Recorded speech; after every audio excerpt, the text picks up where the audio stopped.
Hello YouTube, Luigi here. This is going to be a bit of a knife ramble, a discussion of how my knife preferences have changed in terms of size. I was the guy, if you remember my early knife videos, who always insisted on a larger knife, a full 4-finger grip.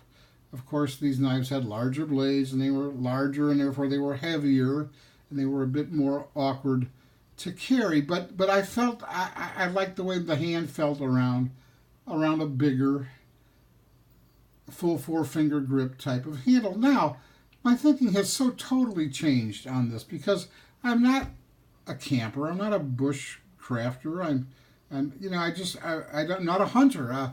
As I observe how I use knives, it's the usual opening up UPS boxes, and I get a lot of stuff in boxes because I do a lot of shopping on eBay, and envelopes and cardboard and the usual sort of things.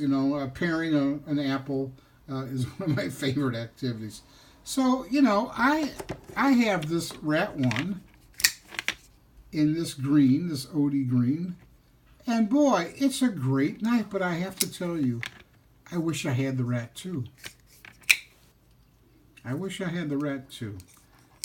My preferences are now for smaller. I have this Injection 3.5. I had the 3.0 and I gave it away because I wanted the larger knife. Well, now I wish I had my 3.0 again. This is a 3.5, and because I know there's a smaller one out there, I wish I had it.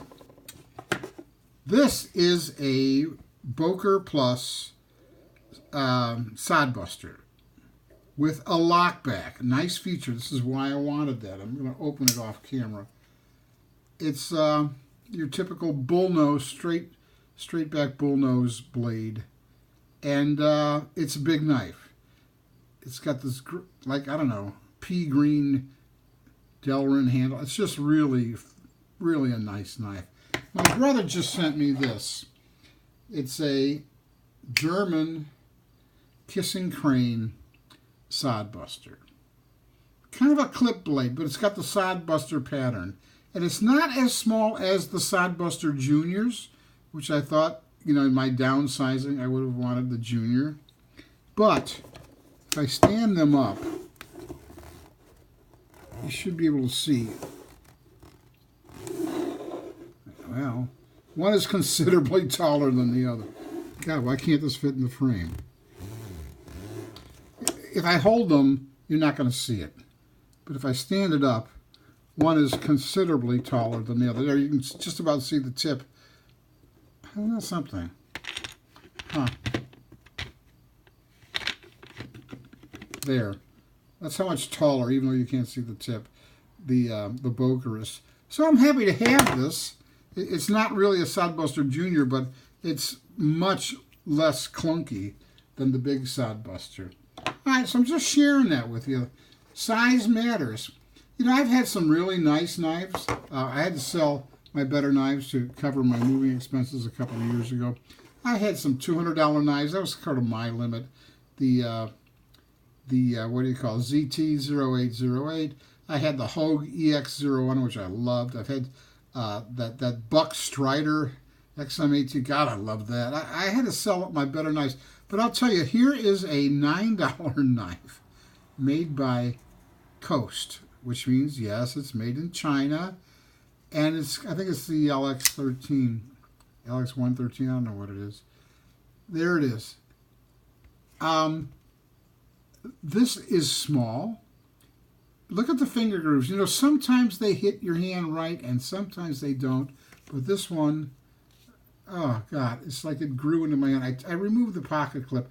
Actually, I took the pocket clip off of most of my knives because I carry a leather pocket slip, and I just think the feel is so much better.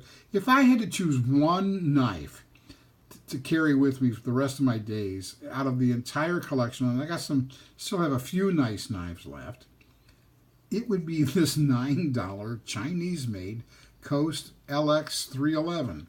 I think that's the name of it. I know it's an LX something.